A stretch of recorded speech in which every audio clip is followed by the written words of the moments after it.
¿qué tal? Soy su amigo Alfonso Suastepuerto y les doy la bienvenida a su programa Enfoque Jurídico. En esta ocasión, las cámaras y el equipo de su programa nos encontramos en el laboratorio Laboprex de la ciudad de León y se localiza en el Boulevard La Luz, 1410, local 3, Colonia Bugambilias, en la ciudad de León, Guanajuato. En esta ocasión tengo como invitada a la química, farmacéutico, bióloga Jessica Karina Guzmán Alberto, a quien doy la más cordial de la bienvenida y agradezco nuevamente que haya aceptado la invitación para su programa. Muchas gracias, licenciado. Para mí es un honor el tener la oportunidad nuevamente de charlar sobre un tema tan interesante como el que vamos a estar abordando al transcurso de la grabación. Así es, pues muchas gracias. Les presento un resumen de su currículum. Ella es químico, farmacéutico, biólogo por la Universidad de Guanajuato. Fue jefa del Laboratorio de Toxicología del Centro de Control y Confianza del Gobierno del Estado de Guanajuato. Tiene una maestría en criminalística por el Colegio Libre de Estudios Universitarios. Doctorante en ciencias forenses por el Instituto de Ciencias Jurídicas de Nayarit. Ella es la directora general del laboratorio Laboprex, Laboratorio de Investigación Científica, desde donde estamos grabando en esta ocasión su programa. El tema en esta ocasión va a ser lo relativo a la prueba en toxicología. Si no tiene inconveniente, vamos a dar comienzo con nuestro tema, preguntando de inicio en qué consiste esta prueba pericial en toxicología. La prueba pericial consiste en la identificación de drogas de abuso en algún probable sospechoso, sí, de mantener cierta dependencia, alguna de las principales drogas que actualmente sí, se manejan en la actualidad. Habla usted de drogas de abuso. ¿Pudiera explicar qué es a qué se refiere con este término? Claro que sí. Si nos vamos a un tema más extenso y nos referimos a la definición que propiamente establece la Organización Mundial de la Salud, sí, pues una droga es cualquier sustancia que introducida al organismo genera una inestabilidad en el sistema nervioso central, sí, e incluso una dependencia que altera el estado de salud general de una persona, ya sea de manera física o de manera en su entorno de salud, ¿no? Las más comunes que manejan en la actualidad son cocaína, marihuana, metanfetaminas, anfetaminas, benzodiazepinas y barbitúricos. Son las más comunes y las que por lo general se solicitan. En el estado de Guanajuato tiene mayor recurrencia cocaína, marihuana y metanfetaminas, debido a que no suelen utilizarse mayormente por sus características. Bien. A través de esta prueba también puede detectarse el nivel de alcoholismo o el consumo de bebidas embriagantes. ¿Sería esta la prueba adecuada? La prueba sería alcoholemia. Sin embargo, es un poco complicado porque para poder realizar una alcoholemia por lo general se toman muestras de sangre, sí, y se requiere el consentimiento de la persona, un consentimiento firmado. Sin embargo, para poder determinar la presencia de alcohol en sangre se requiere que haya sido de consumo reciente. ¿Por qué? Porque si lo referimos o lo comparamos con un alimento que consumimos al día, sí, en determinado tiempo se metaboliza y ya no se encuentra en la sangre, ya se encuentra excretando, ¿no? Correcto. Entonces, necesitaría la persona tener un grado de alcohol y no sería aceptada su consentimiento. Correcto. Entonces, por lo general, las alcoholemias se utilizan en cuestiones más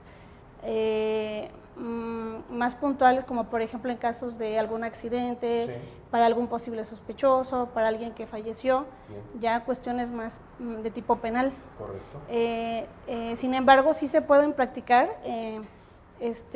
sin ningún problema, pero sí, es menos probable que se encuentre la presencia. Muy bien, muy bien.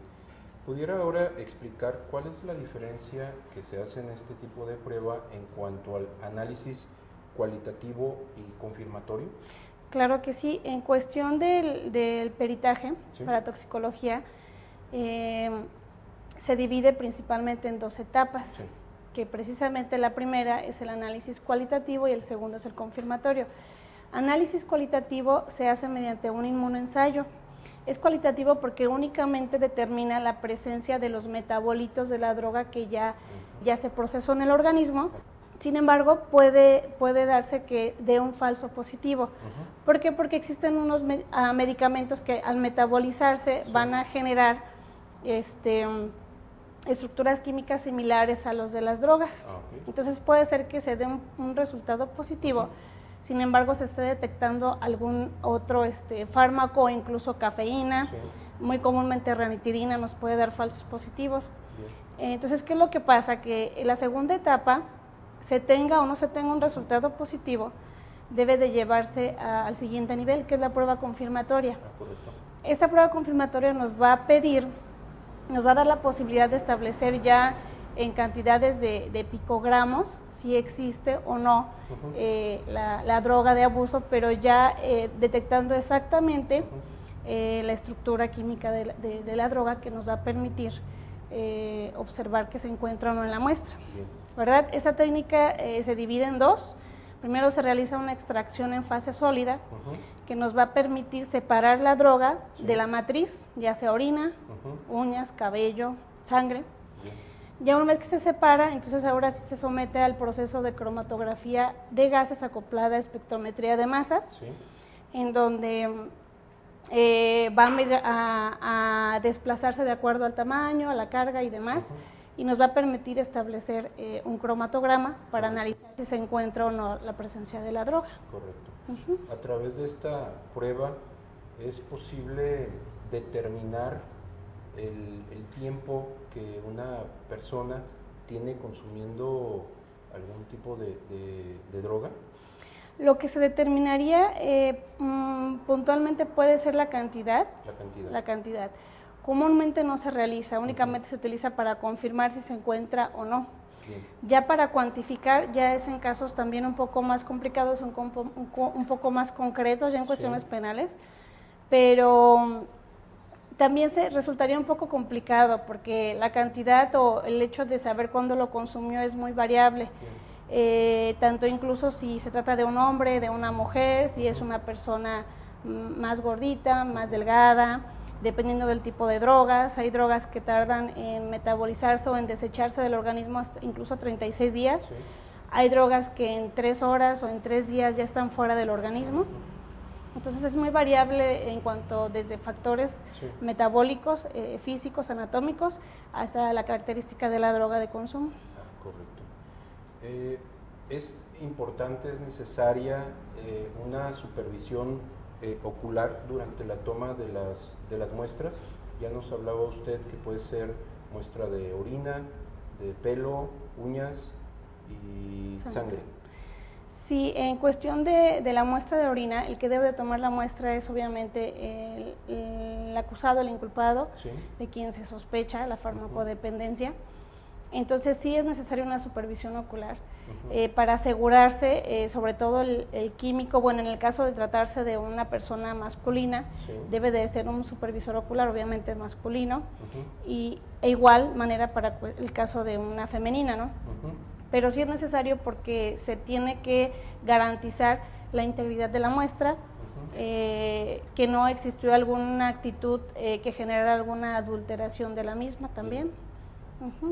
¿Esta supervisión puede ser a través de algún servidor público, ya sea de Procuraduría de Justicia o en su caso, una vez que se judicialice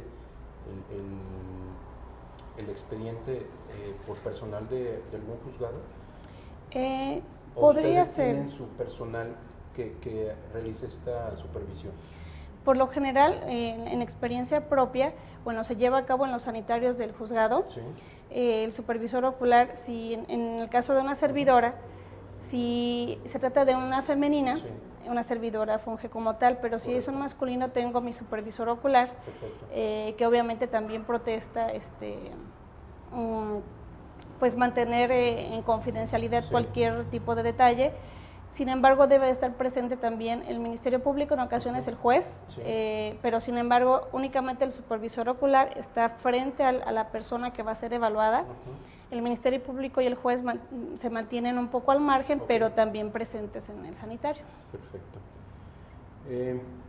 ¿Qué muestra biológica es la más adecuada para la detección de drogas de abuso? Ahí tendríamos que analizar las características o antecedentes que arroja la persona que se va a evaluar. Por ejemplo, si es una persona que ya tiene antecedentes recurrentes, podríamos optar por la opción de uñas y cabello. ¿Por qué? Porque seguramente al saberse que se va a someter a este tipo de pruebas, va a tratar de dejar de consumir en algunas 2 semanas, ¿no?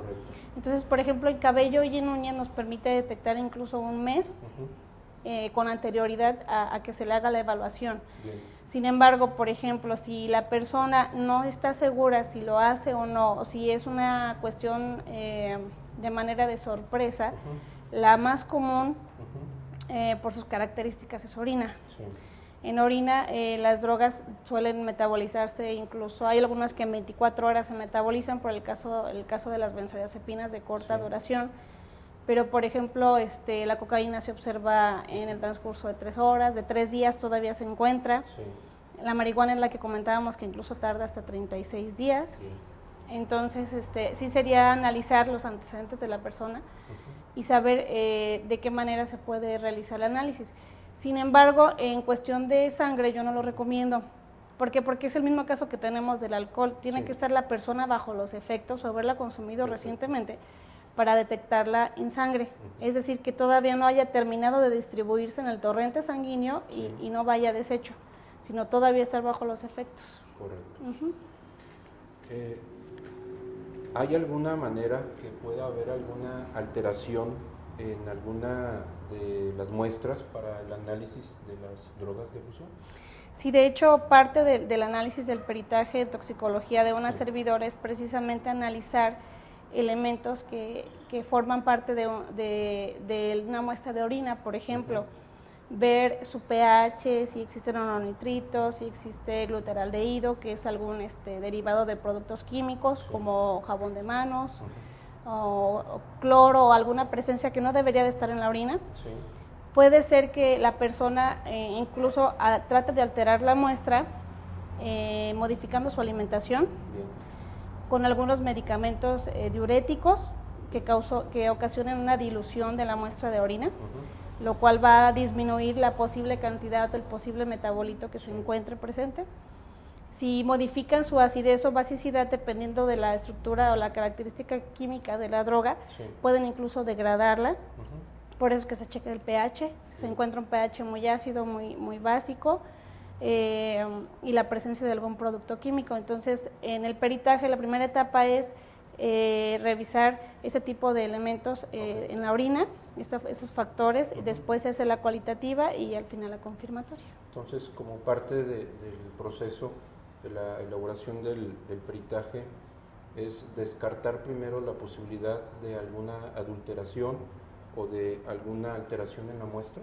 Sí, se debe descartar, se debe evidenciar, obviamente de manera fotográfica, fotodocumentar cada resultado.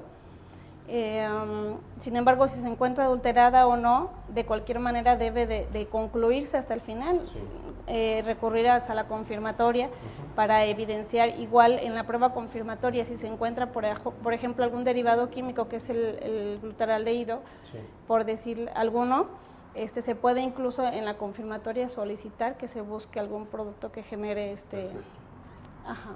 Oiga, y bueno, ya nos hablaba de la supervisión ocular durante la toma de la muestra, que considero es algo importante, en principio para la autenticidad de la muestra, pero posteriormente a esa toma, ¿cómo se maneja la cadena de custodia?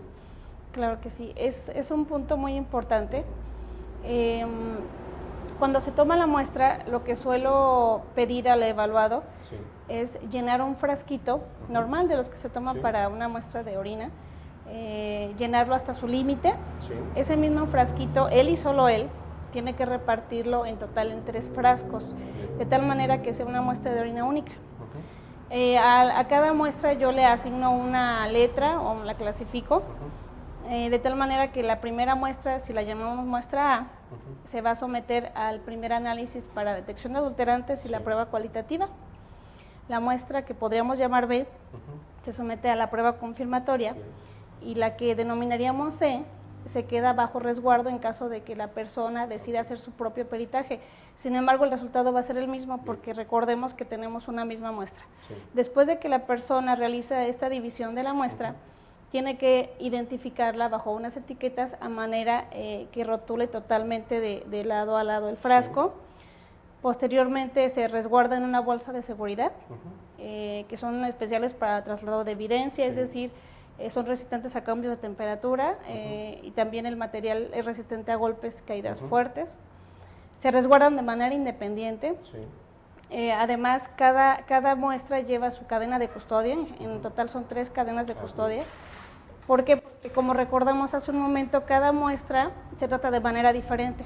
Entonces es necesario, para no romper este procedimiento, evidenciar las etapas por las que pasó, desde la que se determinó su etapa cualitativa hasta la que se hizo la confirmatoria y la que se queda en resguardo. Correcto. ¿Pudiera repetirnos cuáles son las principales drogas de consumo? Claro que sí, las que más solicitan en el estado de Guanajuato es cocaína, metanfetamina y marihuana. Otras comunes pues son las benzodiazepinas y los barbitúricos, que estas, bueno, por lo general se utilizan para tratar personas que padecen de convulsiones, de ansiedad, de insomnio, algunos tratamientos psiquiátricos ya un poco más fuertes, no son tan comunes.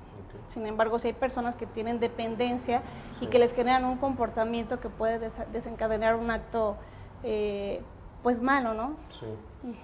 Para la toma de las muestras, ¿se recomienda alguna hora determinada del día, que la persona a la que se le va a tomar las muestras esté en ayunas, que no haya probado algún tipo de alimento?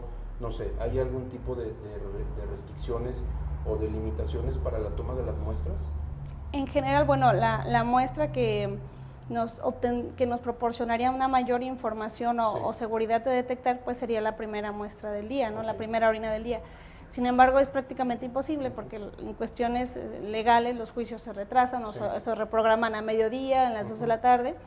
Y en este caso, bueno, hay que tomarla a esa hora.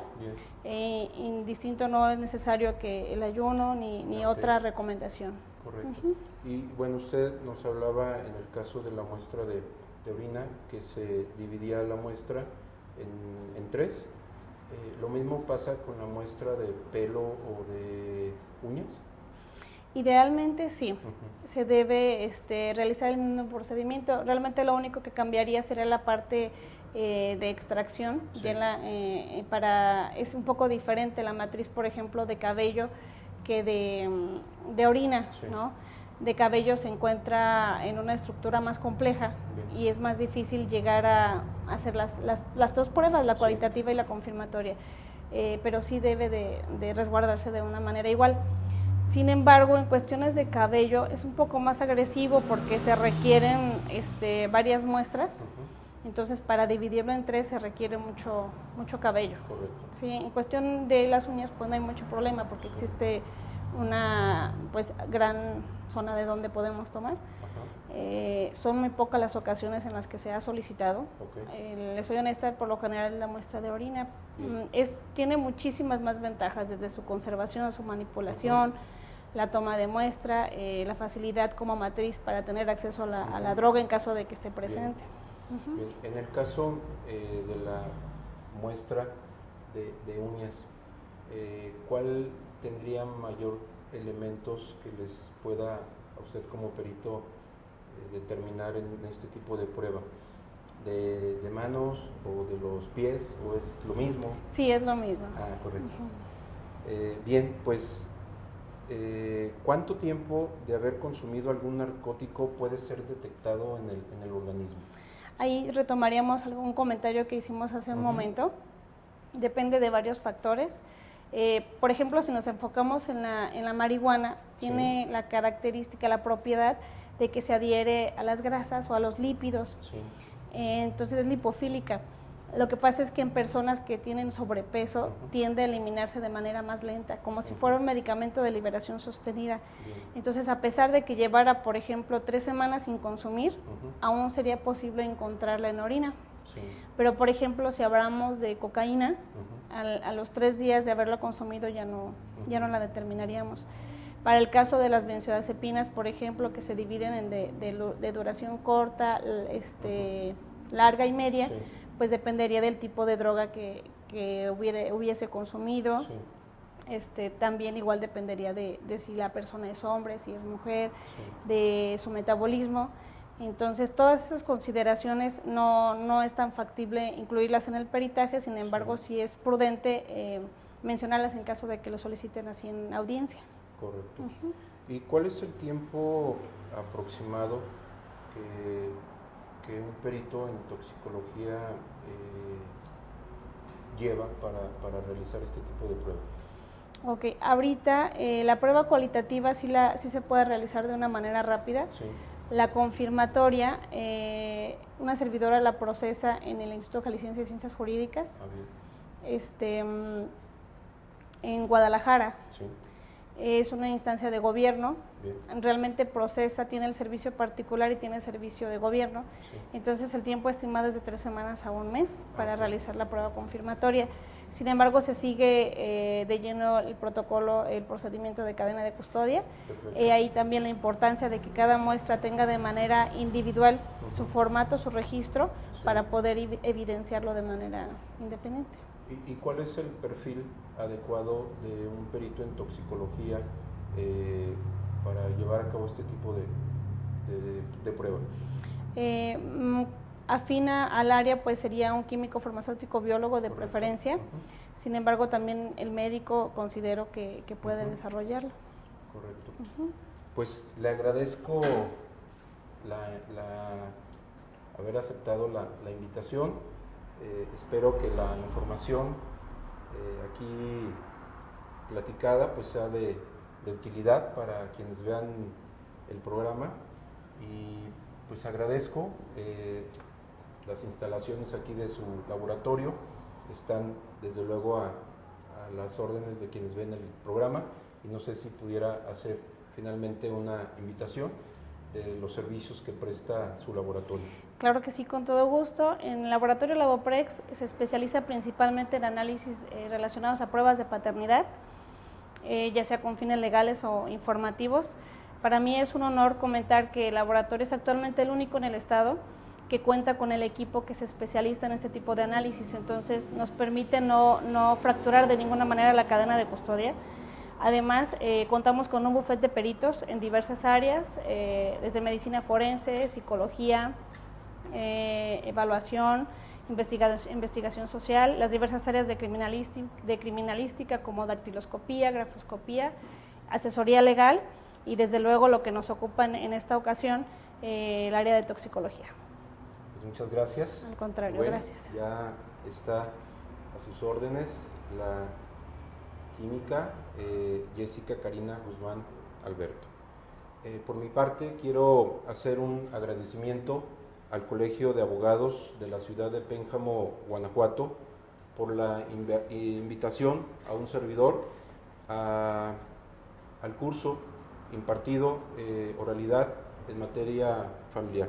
Les agradezco la invitación y espero que las sesiones del curso hayan sido de provecho y utilidad para su ejercicio.